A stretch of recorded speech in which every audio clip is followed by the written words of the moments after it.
Qu'est-ce que Ronis veut le plus? Facile, que les gens s'abonnent aux vidéos. Ou Doro une latina. Moi je sais, retourner dans son pays. Non mais, qu'est-ce que tu fais? Et même avec les profs, c'était un peu chelou. Je vais pas faire le dépressif parce que globalement, j'ai été bien entouré. Mais on va pas se mentir, il y avait quand même une dimension de c'est le petit noir en difficulté qu'on va essayer d'aider. Parfois, ça devenait chelou carrément. Si t'as des questions, hésite pas, hein. T'es sûr que ça va bien à la maison? Passe me voir après les cours, jeune homme.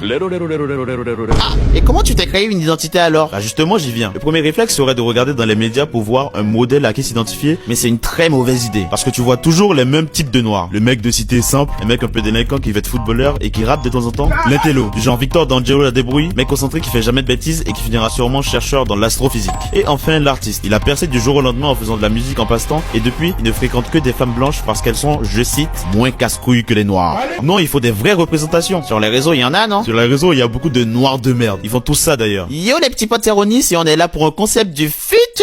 Je vous ai ramené 5 chiennes de guerre et on va deviner qui a un body count de plus de 100. Mais au final, j'ai compris que j'avais de la chance. Chance d'avoir finalement 2 cultures dans lesquelles puiser, de pouvoir partager celle-ci. Et j'ai finalement trouvé mon identité dans l'art et le dessin. Donc tâchons de faire évoluer les choses pour les générations futures. Et ne devenons pas des noirs de merde. Ou des êtres humains de merde aussi, parce qu'il faut pas oublier qu'on doit tous évoluer en fait.